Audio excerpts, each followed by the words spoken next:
இனிமையானவள் நீதானே, இனிமையானவள் நீதானே, பிரியமானவள் நீதானே, இனிமையானவள் நீதானே. கர்த்தரால் புகழப்படும் குணசாலி நீதானே, கர்த்தரால் புகழப்படும் குணசாலி நீதானே. இனியவளே.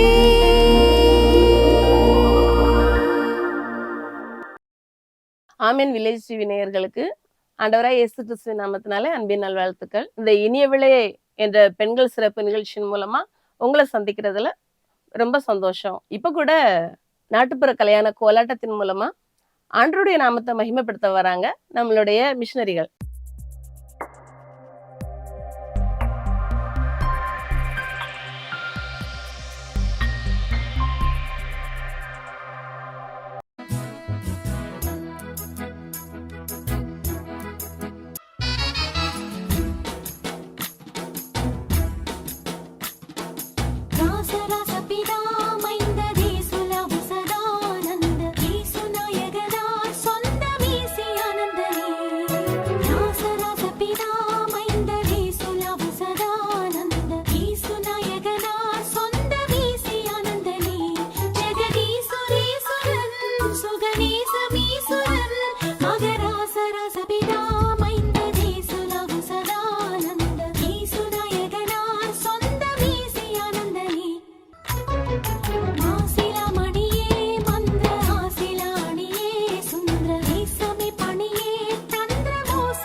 இப்போதும் கூட நம்ம வாழ்க்கைக்கு தேவையான ஒரு சின்ன டிப்ஸை கொடுக்க வராங்க நம்ம அன்பு ஜோதி அக்கா.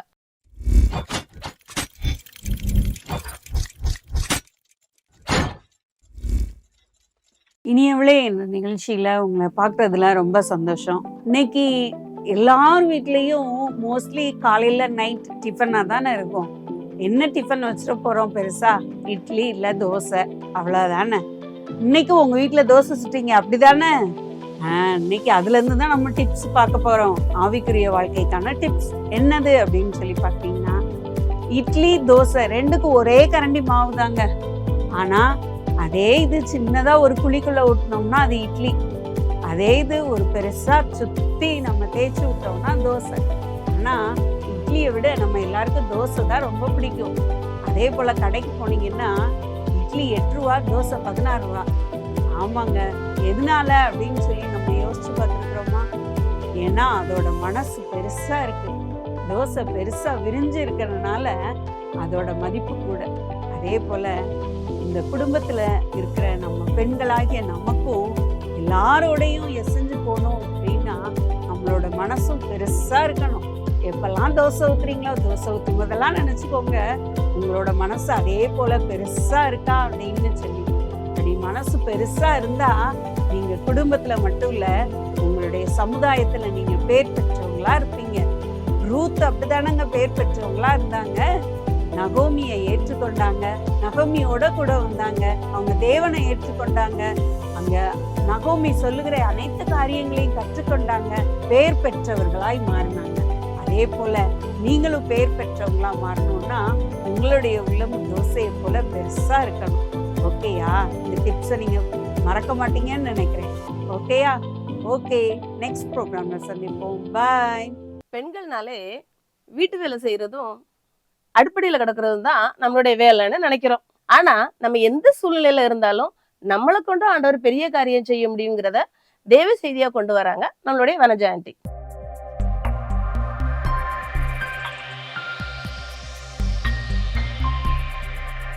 இனியவள் என்ற நிகழ்ச்சியின் மூலம் பெண்களாகிய உங்களை சந்திப்பதில் நான் பெருமகிழ்ச்சி அடைகிறேன்.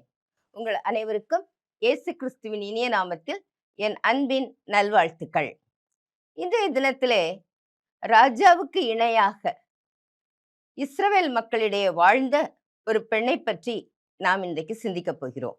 இஸ்ரவேலை யாபீன் என்ற கானானியருடைய ராஜா கொடுமையாய் நடத்தி வந்தான். அந்த வேளையிலே இந்த இஸ்ரவேல் மக்கள் ஆண்டவரை நோக்கி கதறுகிறார்கள். உடனே கர்த்தர் அவர்களுக்கு ஒரு இரட்சகனை அனுப்ப தீர்மானிக்கிறார்.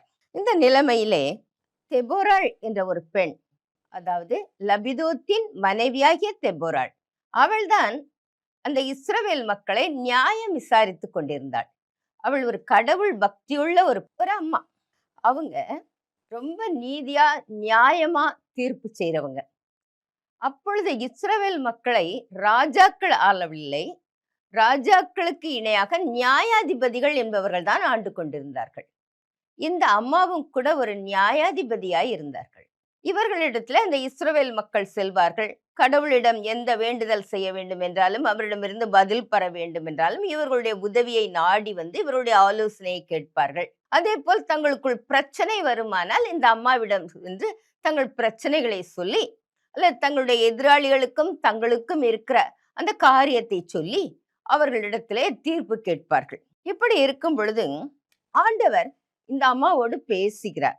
என்ன பேசினார் என்றார், இந்த இஸ்ரவேல் மக்கள் கதறுகிறார்கள் அல்லவா, எனவே இவர்களை அந்த கானானியருடைய அந்த கொடுமையான ஆட்சியிலிருந்து விடுவிக்க வேண்டும் என்று தீர்மானித்தவராய் அவர் சொல்கிறார், அமினோகாம் என்பவருடைய மகனாகிய பாராக் என்ற வீரனிடம் போய் சொல் என்று சொல்லி சில காரியத்தை சொன்னார்.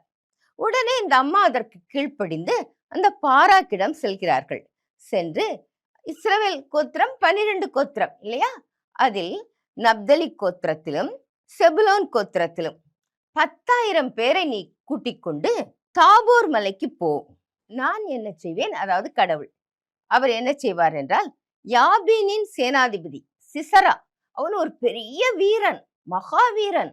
அவனிடம் 900 இருப்பு ரதங்கள் இருந்தது. அவனையும் அவனுடைய சேனையையும் அவனுடைய ரதங்களையும் நான் என்ன செய்வேன், கீசோன் பள்ளத்தாக்கிலே அவர்களை வரவழைப்பேன். அவர்கள் அங்கு வந்த பின் அவர்களை உன் கையிலே நான் ஒப்பு கொடுக்க போகிறேன். அவர்களோடு நீ யுத்தம் செய்வாய், நீ வெற்றி பெறுவாய் என்று பாராக்கிடம் போய் சொல்ல சொன்னார் ஆண்டவர். இந்த தெபோராள் அம்மாவும் பாராக்கிடம் வந்து சொல்கிறார்கள்.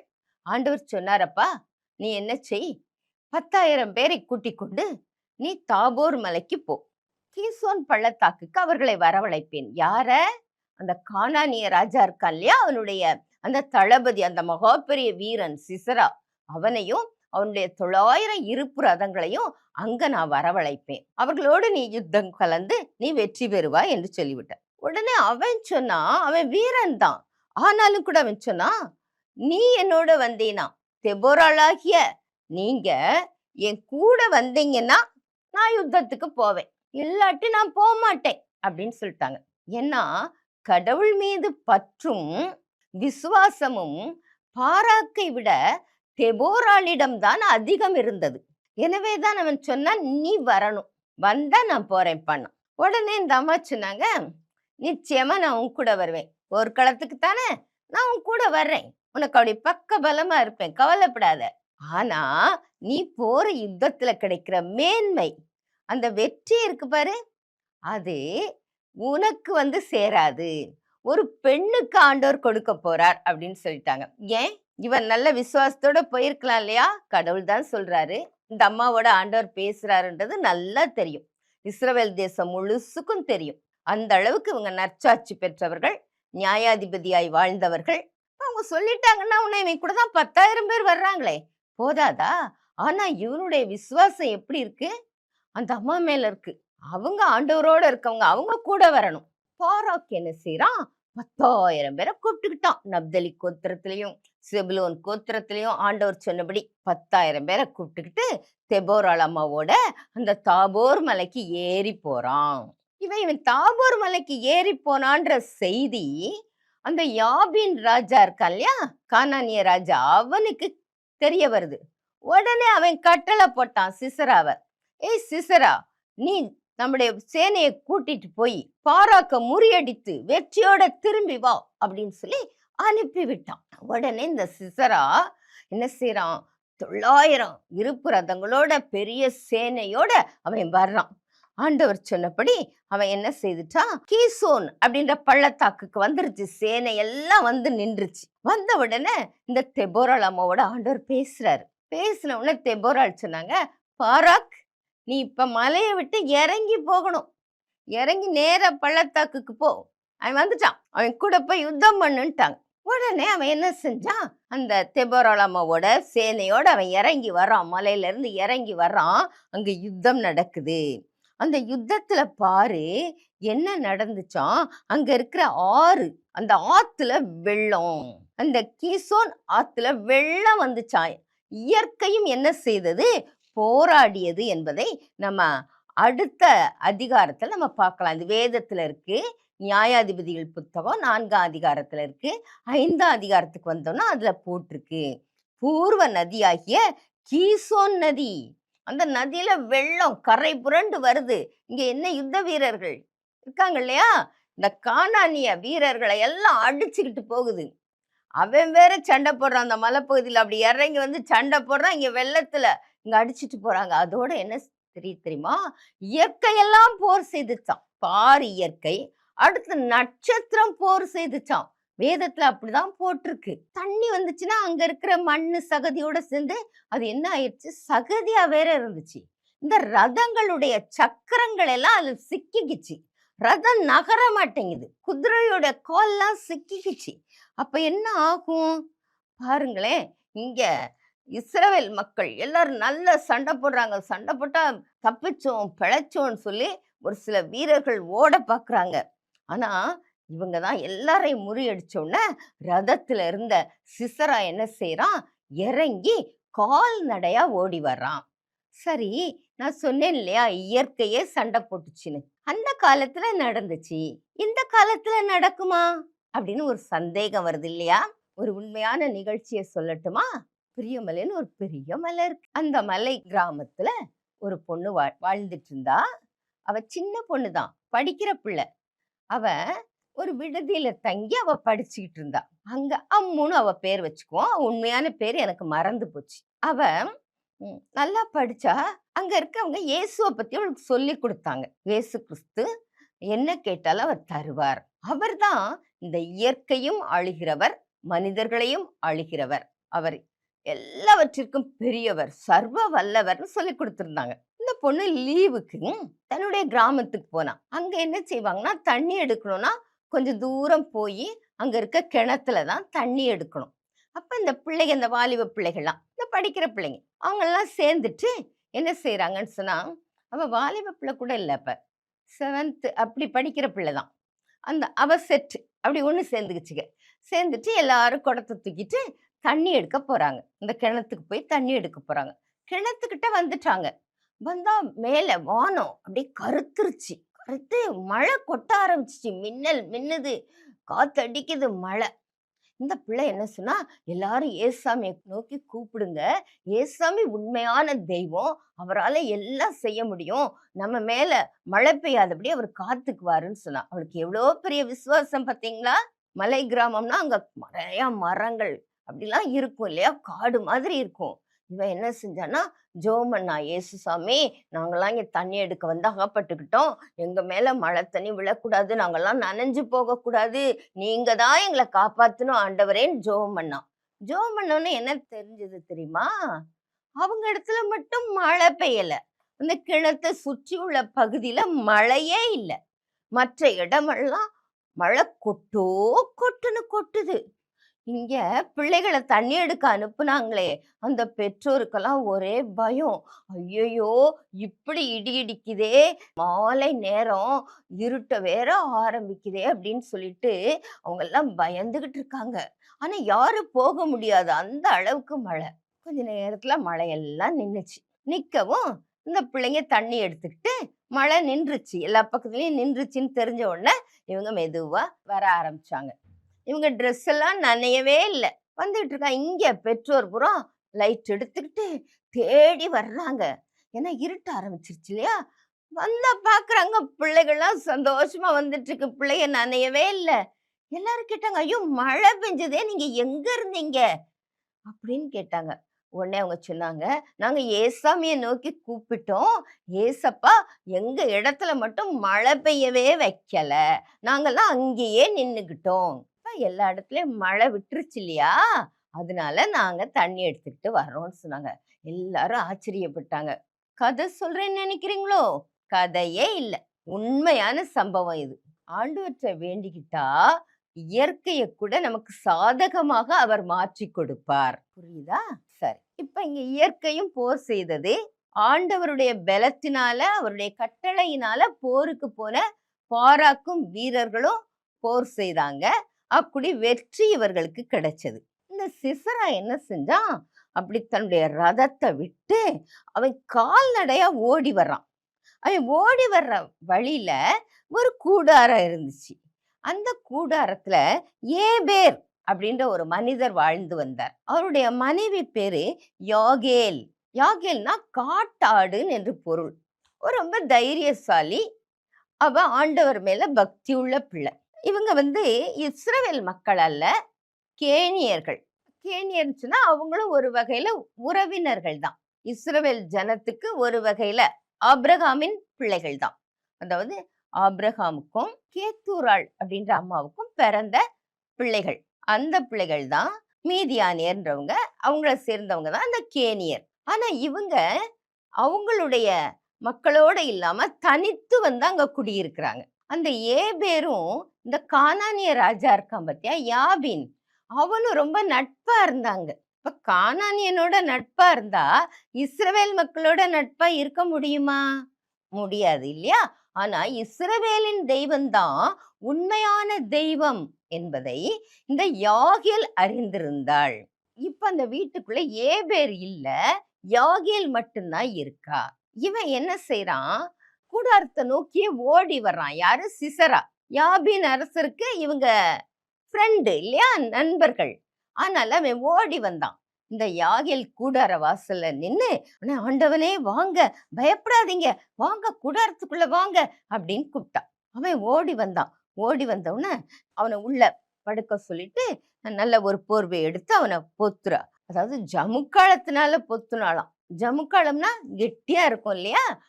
பொத்துனோம்னா அவன் சொன்னா, எனக்கு ரொம்ப தாகமா இருக்கு, நீ கொஞ்சம் தண்ணி குடுன்னு கேட்டான். ஏன்னு சொன்னா அவன் சண்டை போட்டிருக்கான் இல்லையா, தோத்து போனாலும் அவன் சண்டையில ஈடுபட்டிருக்கான். மழை வேற, ஆத்துல தண்ணி வேற, எல்லாத்தையும் போராடி அவன் ரதத்தை செலுத்தி இருப்பான். அது முடியாத அளவுக்கு தான் அவன் அப்படியே சோர்ந்து போய் வேர்த்து விறுவிறுத்து இப்ப ஓடி வந்திருக்கான், பயந்து இல்லையா? உடனே தண்ணி கேட்டவனா இவ பால் துருத்தி அதை திறந்து அவனுக்கு பாலை குடிக்க கொடுத்தா. அது வெண்ணெயையும் கொடுத்தாளாம், நல்லா சாப்பிட்டு தூங்குடான்னு. அவன் சாப்பிட்டு தூங்குனான் இல்லையா? கூடார ஆணி, நல்ல பெரிய ஆணி. கூடாரம் தெரியுமா? இந்த சர்க்கஸ் கூடாரம் எல்லாம் போடுவாங்க இல்லையா, அந்த காலத்துல கூடாரத்துலதான் குடி இருந்திருக்காங்க. அந்த ஆணி நல்ல பெருசா இருக்கும். அந்த ஆணியை எடுத்துக்கிட்டா. அதை அடிக்கிறதுக்கு சுத்தில எடுத்துக்கிட்டா. பாருங்க, இவ ஒரு பெண் தான். ஆனா ஆண்டவர் அவளை தைரியப்படுத்தினார். ஏன்னா இந்த சிசரா எப்படிப்பட்டவன்னு தெரியாது. அடுத்து இந்த சிசரா இஸ்ரவேல் மக்களுக்கு எதிராளி. இப்ப அவன் தூங்கி எந்திரிச்சானா இவளை என்ன செய்வானோ தெரியாது இல்லையா? ஆண்டவருக்கு எதிரியா இருக்கிற இவனை நம்ம கொன்னுறணும்னு தீர்மானிச்சுட்டா. போய் அவன் நெற்றில, அந்த நெற்றி பொட்டுல எப்படி படுத்து தூங்கி இருப்பான் போல, தானிய வச்சு சுத்தில ஓங்கி அடிச்சா. முடியுமா? பெண்ணால அடிக்க முடியுமா? யோசிச்சு பாருங்க. அப்ப இவளை பலப்படுத்தினது யாரு? இந்த கடவுள் இல்லையா? அந்த ஆணி அவன் தலைக்குள்ள பாருங்க மண்டை ஓட்டைய கிழிச்சுக்கிட்டு அப்படியே எங்க போச்சு, அந்த நெற்றி பொட்டுல அடிச்சிருக்கா. அதனால அப்படியே அது உருவி போய் தரையில புதைஞ்சிருச்சான். அவன் செத்து போயிட்டான். இவ கூடாரத்துக்கு வெளியே வந்து நிக்கிறா.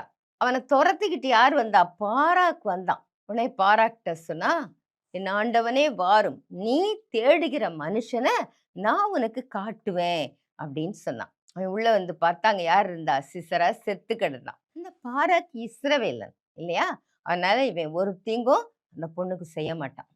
அந்த தெபோராள் அம்மா என்ன சொன்னாங்க?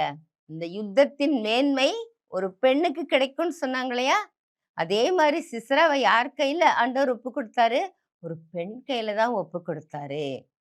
பாரு, இப்ப இந்த தெபோரா அம்மா போர் முனைக்கு போற அளவுக்கு, இஸ்ரவேல் மக்களை எல்லாம் வழி நடத்துற அளவுக்கு அவங்க ஒரு தலைமை பொறுப்புல இருந்தாங்க, தைரியசாலியா இருந்தாங்க.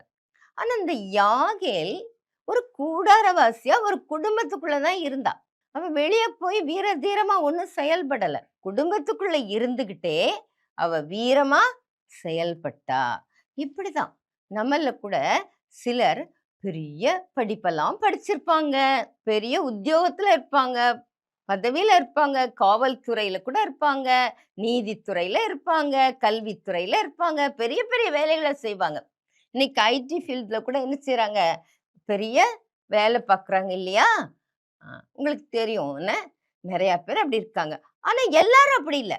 ஒரு சிலர், அதுவும் கிராமத்துல இருக்க பெண்கள் வீட்டில இருந்து குடும்பத்தை கவனிச்சு கணவனையும் பிள்ளைகளையும் பாதுகாத்து அவங்களுக்கு வேண்டியதெல்லாம் பராமரிச்சு செய்யறாங்க. இப்ப நம்ம நினைப்போம், இந்த வெளியே போய் வேலைக்கு போகிறவங்க தான் பெரிய காரியங்களை சாதிக்க முடியும், அவங்க தான் தைரியசாலிகள் அப்படின்னு நினைப்போம். அப்படி இல்லை.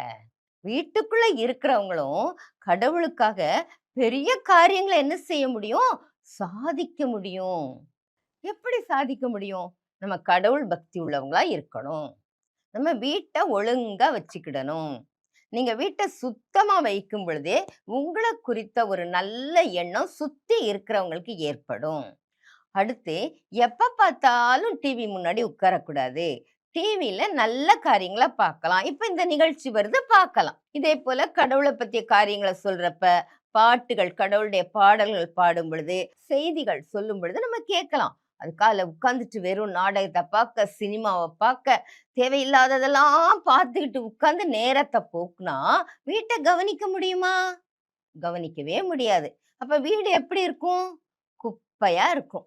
வர்றவங்க என்ன நினைப்பாங்க? வீட்டுக்கு வர்றவங்க, இந்த பொம்பளைய பாரு இப்படி வச்சிருக்கா வீட்டை, இவெல்லாம் என்னத்தை, இந்த குடும்பம் எப்படி முன்னேறும்னு சொல்லுவாங்க. அதே சமயம் நீ எல்லா வேலைகளையும் செஞ்சு வீட்டையும் சுத்தமா வச்சிருந்தீங்கன்னா உன்னை பார்க்குறவங்க சொல்லுவாங்க, எவ்வளவு நல்ல பொண்ணு, குடும்பத்தை எப்படி கவனிக்கிறான்னு. அடுத்து, ஒரு நல்ல பெண், புத்தி உள்ள பெண் என்ன செய்யறாளாம்? தான் வீட்டை கட்டுறாளாம். புத்தி இல்லாத பெண் என்ன செய்யறா? தான் கையாலேயே வீட்டை இடிச்சு போடுறா. எப்படி? கணவனை கவனிக்கணும். அவர் வேலைக்கு போயிட்டு வர்றாரு, வந்த உடனே அவர் களைப்பை போக்க நம்ம என்ன செய்யணும்? என்ன கொடுக்கணுமோ, காஃபி கொடுக்கணுமோ, டிஃபன் கொடுக்கணும். அவங்கள விசாரிக்கணும். அதே போல பிள்ளைகளை நேரத்துக்கு ஸ்கூலுக்கு அனுப்பணும். அனுப்பிட்டு வந்து பிள்ளைங்க படிக்கிறப்ப அவங்க என்ன படிக்கிறாங்கன்னு கவனிக்கணும். நீங்க ஒருவேளை படிக்காதவங்களா இருக்கலாம், ஆனா அவங்க பாட புஸ்தகம் வச்சிருக்காங்களா, இல்ல அவங்க வேற எங்கேயும் வேடிக்கை பார்த்துட்டு சும்மா விளையாண்டுக்கிட்டே இருக்காங்களா, அல்லது செல்போன்ல, இப்ப எல்லாம் பாடமெல்லாம் செல்போன்ல வருது, நான் பார்க்கணும்னு பிள்ளைங்க கேட்பாங்க. ஆனா நீங்க கொஞ்சம் பார்க்கணும், அந்த செல்போனை அவங்க எதுக்கு பயன்படுத்துறாங்க. சும்மா வெறும் அரட்டை அடிச்சுட்டு இருக்காங்களா? அந்த பெண் பிள்ளைங்க தான் ஃப்ரெண்ட்ஸோட ரொம்ப அரட்டை அடிப்பாங்க. கண்டிக்கணும். யாரு கூட பேசுற, எதுக்கு பேசுற, போதும் அப்படின்னு சொல்லி என்ன செய்யணும்? கண்டிக்கணும். பிள்ளைகளை கண்டிச்சு வளர்க்கறதுல தாய்க்கு ரொம்ப பொறுப்பு இருக்கு. இந்த அம்மா நாட்டையே விசாரிச்சாங்க, தெபோராள் அம்மா. ஆனா அந்த யாகேல் அம்மா வீட்டுக்குள்ள இருந்தே என்ன செய்தாங்க? தன்னுடைய குடும்பத்தை நல்லா பராமரிச்சாங்க. அதே சமயம் நாட்டுல என்ன நடக்குதுன்னு தெரிஞ்சுக்கிட்டாங்க. கடவுள் மேல பக்தி உள்ளவளா இருந்தாங்க, துணிந்து செயல்பட்டாங்க. அதே போல வீட்டுக்குள்ள இருந்தாலும் நல்லா ஜெபிக்கணும். உங்ககிட்ட வேத புஸ்தகம் இருந்தா அதை வாசிக்கணும். அதை வாசித்தீங்கன்னா ஆண்டவர் என்ன செய்வார்? உங்களோட பேசுவார், உங்களுக்கு காரியங்களை சொல்லி தருவார். அவர் சொல்லியிருக்கார், நான் உனக்கு போதித்து நீ நடக்க வேண்டிய வழியை உனக்கு காட்டுவேன், உன்மேல் என் கண்ணை வைத்து உனக்கு ஆலோசனை சொல்லுவேன். நம்ம என்ன செய்யணும்? எந்த காரியமானாலும், பிள்ளைக படிப்பானாலும், திருமண காரியம் ஆனாலும், நம்ம என்ன செய்யணும்னா, ஆண்டவற்றை எல்லா காரியத்தையும் ஒப்படைச்சு நம்ம ஜெபிக்கணும். நம்ம வீட்டுக்குள்ள இருந்தாலும் நம்ம சாதிக்க முடியும். பெண்ணால் ஆகாத காரியம் ஒண்ணுமே கிடையாது. நம்ம எல்லாத்துலயும் நம்ம துணிஞ்சு நிக்கணும். ஒரு கணவன் மனைவி இருந்தாங்க. அவங்களுக்கு குழந்தையே இல்ல. வருடங்கள் பல கடந்து போச்சு. அந்த பெண்ணுக்கு ரொம்ப வருத்தம். ஐயோ! எனக்கு குழந்தை வேணும் அப்படின்னு நினைக்கிறாங்க. ஆனா அந்த கணவன் என்ன செய்தாரு? தன்னுடைய அக்காவோட மகனை எடுத்து வளர்க்க ஆரம்பிச்சுட்டாங்க. ஆனா எப்படி வளர்த்தாங்கன்னா, அம்மா, அப்பான்னு சொல்லி வளர்க்கல. அத்தை, மாமான்னு சொல்லியே தான் வளர்க்குறாங்க. அந்த பையன் வளர்றான். இவர் அதிலேயே தன்னுடைய ஆசையெல்லாம் தீர்த்துக்கிட்டார். ஆனா இந்த அம்மாவுக்கு ஆசை அடங்கல. இப்ப இந்த பையனோட அம்மா இருக்காங்க இல்லையா? அவங்க ஒரு போதகருடைய மனைவி. உடனே அவங்க என்ன செஞ்சாங்கன்னா, ஊழியர் செய்ற ஒரு அம்மா. ஆண்டவரை பத்தி எல்லா இடத்துலயும் சொல்லி மற்றவங்களுக்காக ஜெபிக்கிறவங்க. அவங்க கிட்ட சொன்னாங்க, என் தம்பிக்கு குழந்தையே இல்ல. நீங்க போய் என்ன செய்யுங்க, என் தம்பி வீட்ல போய் அவனுக்காக ஜெபம் பண்ணிட்டு வாங்க. அதான் கடவுளை நோக்கி பிரார்த்தனை பண்ணிட்டு வாங்க அப்படின்னு சொன்னாங்க. பிரார்த்தனை பண்றது தப்பே கிடையாது. நீங்க உங்களுடைய தேவைகளை மத்தவங்ககிட்ட சொல்லலாம். நான் முதல்ல சொன்னேன், மத்தவங்ககிட்ட சொல்றதை விட நீங்க ஜெபிக்கிறது நல்லதுன்னு. ஆனா நம்ம ஜெபிக்கிறது நல்லது. அதே சமயம் நமக்கு தாங்க முடியாத ஒரு பாரம் இருந்தா, உண்மையாகவே கடவுளுடைய ஊழியத்தை செய்யறவங்ககிட்ட அதை நம்ம பகிர்ந்து கொள்ளலாம், சொல்லலாம். இப்படி இருக்குமா, எனக்காக நீங்களும் ஜெபம் செய்யுங்க அப்படின்னு நம்ம சொல்லலாம். தெரியுதா? அது மாதிரி இந்த அம்மா பேரு தேவநேசம். கடவுளுடைய ஊழியத்தை செய்த அம்மா பேரு தேவநேசம். உடனே அந்த அம்மா என்ன செஞ்சாங்க, இந்த குழந்தை இல்லாத தம்பதியர் வீட்டுக்கு வந்தாங்க. வந்து திரும்பவும் ஆண்டவரை பத்தி சொன்னாங்க. ஏன்னா அந்த கணவர் கிறிஸ்தவர். ஆனா அந்த மனைவி கிறிஸ்துவை அறியாத குடும்பத்துல பிறந்து வளர்ந்தவங்க. ஆனா திருமணம் ஆனதுக்கு அப்புறம் அவங்க இயேசுவை என்ன செஞ்சாங்க, ஏற்றுக்கொண்டாங்க. திருமணத்துக்கு முன்னாடி அவங்க படிக்கிற காலத்திலேயே இயேசுவை பத்தி தெரியும். ஏன்னா அவங்க ஒரு கிறிஸ்தவ பள்ளியில படிச்சாங்க. அதனால திருமணம் ஆன உடனே அவங்க ஆண்டவருடைய பிள்ளையா தான் வாழ்ந்தாங்க. சரி, இப்ப இந்த அம்மா இன்னும் ஆண்டவரை பத்தி அவங்ககிட்ட சொல்லிட்டு 2 பேர் தலையிலயும் கைய வச்சு அப்படியே பிரார்த்தனை பண்றாங்க, ஜெபம் பண்றாங்க. பண்ணிட்டு அவங்க சொன்னாங்க, உங்களுக்கு 10வது மாதம் ஒரு பெண் குழந்தை பிறக்கும் அப்படின்னு சொன்னாங்க. பாருங்க, அந்த அம்மா சொன்ன உடனே இந்த குழந்தை இல்லாத அந்த தாயார் அதை நம்புனாங்க.